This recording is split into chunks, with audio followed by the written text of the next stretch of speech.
पहले मैं विश्व को शांति का संदेश देने वाले दया और करुणा के महासागर तथागत सम्यक संबुद्ध के चरणों में कोटि कोटि नमन करती हूँ। शिक्षा के अग्रदूत राष्ट्रपिता महामना ज्योतिबा राव फुले जी के चरणों में कोटि कोटि नमन करती हूँ। शिक्षा की असली देवी, महिलाओं को शिक्षित बनाने वाली देश की प्रथम शिक्षिका महिला सावित्रीबाई फुले जी के चरणों में कोटि कोटि नमन करती हूँ। भारत रत्न, संविधान निर्माता, 32 डिग्रियों के मालिक, नारी मुक्तिदाता, बौद्ध सत्य, विश्व विद्वान बाबा साहब डॉक्टर B.R. अम्बेडकर जी के चरणों में करोड़ों बार कोटि कोटि नमन करती हूँ। साहब माननीय कांशीराम जी के चरणों में कोटि कोटि नमन करती हूँ।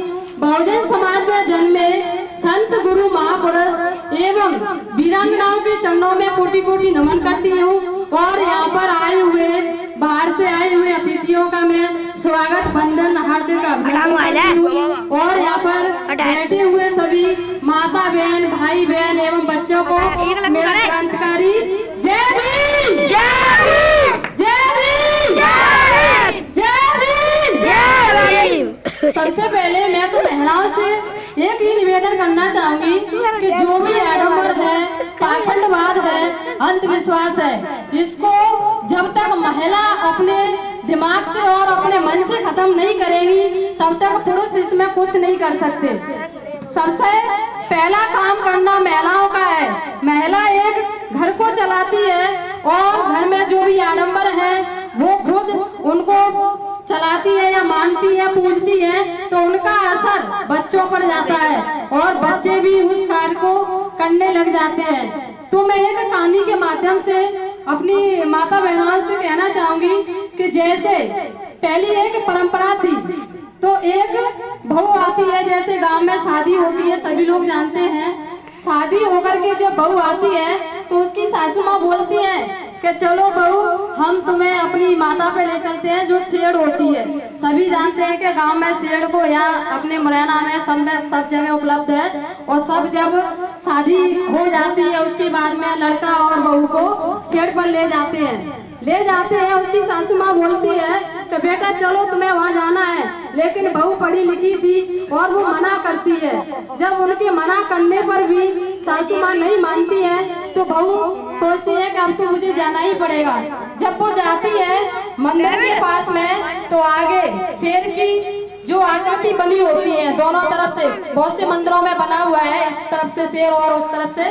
जब वो शेर को वो बहू देख लेती है तो डर जाती है और बोलती है माँ जी मैं इस मंदिर में नहीं जाऊंगी। तो सासू माँ बोलती है क्यों बेटा क्या हुआ?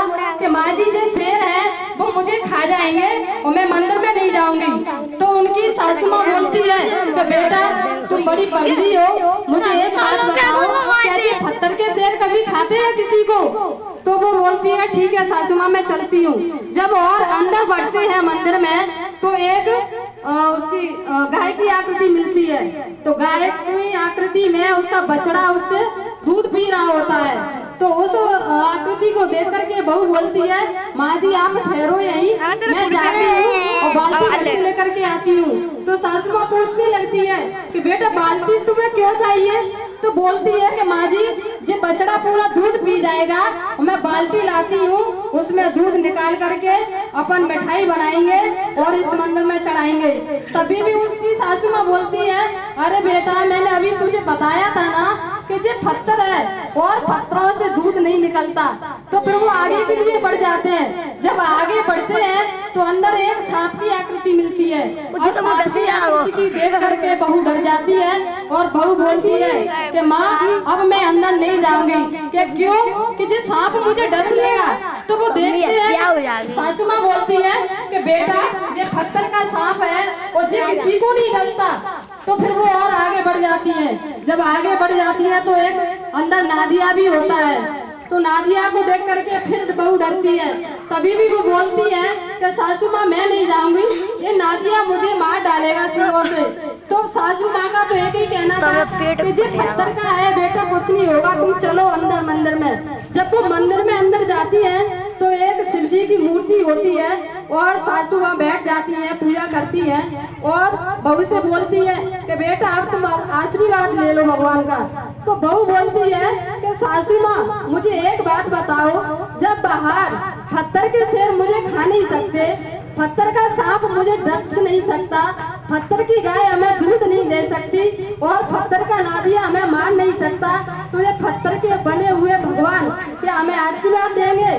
तो उनकी सास थोड़ी देर सोचती है कि बहू बात तो सही कह रही है। तो उसकी बात सुनकर, क्योंकि बहू बहुत पढ़ी थी तो उन्होंने उनका ये भ्रम दूर करने के लिए बहू उस मंदिर में तो गई, लेकिन उन्हें समझ में आया कि बेटा तुमने बहुत अच्छी बात कही है और आज के बाद हम मंदिर में नहीं जाएंगे।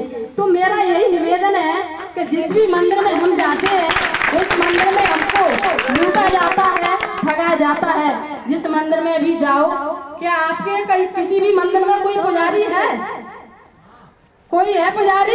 कोई नहीं है। किसी भी मंदिर में चले जाओ, इतने बड़े बड़े मंदिर हैं, सब में ब्राह्मणवाद है, ब्राह्मण ही बैठते हैं और अपने लोग जो किसान हैं मजदूरी करते हैं, भले 300 रुपए कमा करके लाते हैं और मंदिरों में जाके उसको चढ़ावे में चढ़ा देते हैं। अपने बच्चे ना पढ़े, घर में राशन ना हो, कुछ भी नहीं हो।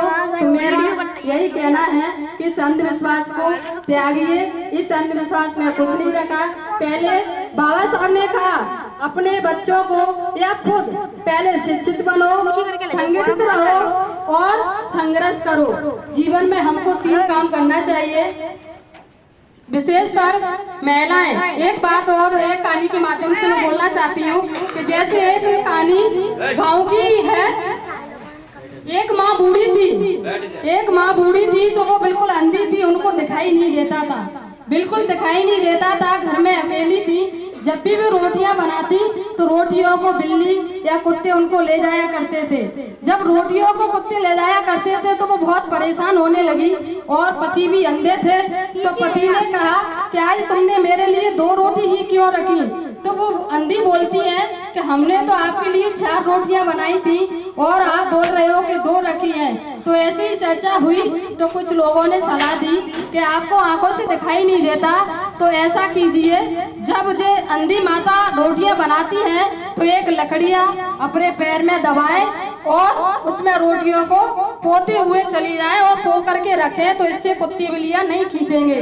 तो उस अंधी ने वही काम किया और उनको जब 3 बेटे थे, जब शादी हो जाती है, जब पहली बहू आती है तो उसकी तबीयत खराब हो गई एक दिन। तो सासू माँ बोली तो ठीक है मैं खाना बना लेती हूँ। बड़ी बहू ने जब देखा सासू माँ को तो सासू माँ ने लकड़ियों में रोटी पो करके रखी।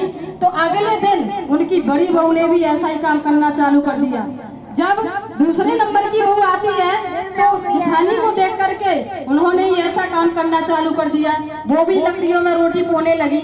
उनके मायके में ऐसा नहीं होता था, लेकिन उन्होंने समझी शायद इसके घर की कोई परंपरा है, इसलिए इस घर में परंपराएं के हिसाब से इसे लकड़ियों में रोटी लगाई जाती है। जब तीसरी बहू आती है तो वो पूछती है कि मैं रोटियां ऐसे नहीं लगाऊंगी, रोटी खराब हो जाती है, मैं तो इनको तबेले में रखूंगी या किसी थाली में रखूंगी। जब वो रखती है तो जेठानी बोलती है कि नहीं तुम इसमें लगाओ रोटियां। तो उनमें झगड़ा हो जाता है तो वो अपनी सासू माँ के पास पहुंच जाती है कि माँ जी इस रहस्य का बात बताइए हमें कि जे रोटियों का रहस्य क्या है कि लकड़ी में लगा करके रखी जाती हैं। तो सासू माँ बोलती है कि मैंने किसी भी बहू को नहीं बताया कि आप इसमें लकड़ी में रोटी लगा करके रखिए। तो बड़ी बहू बोलती है कि माँ जी हमने तो आपको एक दिन देखा था। तो माँ जी बोलती है तुमने मुझे देखा था लेकिन मैं आंखों से अंधी थी और आंखें तो आंखें हैं, आंखें होते हुए भी तुम अंधेपन का काम कर रही हो, तो जिसमें मेरी गलती नहीं ये तुम्हारी गलती है। तो इसलिए हमें ऐसा भी काम नहीं करना चाहिए कि वर्षों से चली आ रही परंपरा को खत्म क्यों नहीं कर सकते। पहले हमारे पुरखे अनपढ़ थे और आज की जो जनरेशन है पढ़ लिख रही है, तो हमें पढ़ लिख करके हमें पहले तो अपनी बुद्धि से सोचना चाहिए यह कार्य सही है या गलत है, तो उस काम को तब करना चाहिए, नहीं तो नहीं करना चाहिए। बाबा साहब की एक शायरी बोलकर मैं अपनी बात खत्म करूंगी, क्योंकि बहुत से वक्ता आए हुए हैं तो उनको भी समय देना है। किसी ने गीता तो किसी ने कुरान लिख डाला, किसी ने गीता तो किसी ने कुरान लिख डाला, और रोका था जिसे स्कूल जाने से उसी ने भारत का संविधान लिख डाला, उसी ने भारत का संविधान लिख डाला। रुतबा मेरे सिर को बाबा साहब के संविधान से मिला है, रुतबा मेरे सिर को बाबा साहब के संविधान से मिला है, ये सम्मान भी आज मुझे बाबा साहब के संविधान से मिला है। औरों को जो मिला है मुकद्दर से मिला है, लेकिन मुझे तो मुकद्दर भी बाबा साहब के संविधान से मिला है, बाबा साहब के संविधान से मिला है। आप सभी ने मेरी बात को ध्यान से सुना और मुझे यहाँ बोलने का जो मौका मिली, आप सभी यहाँ आए, आप सभी को बहुत बहुत धन्यवाद बोलती हूँ। आप सभी को नमो बुद्धाय, जय भीम।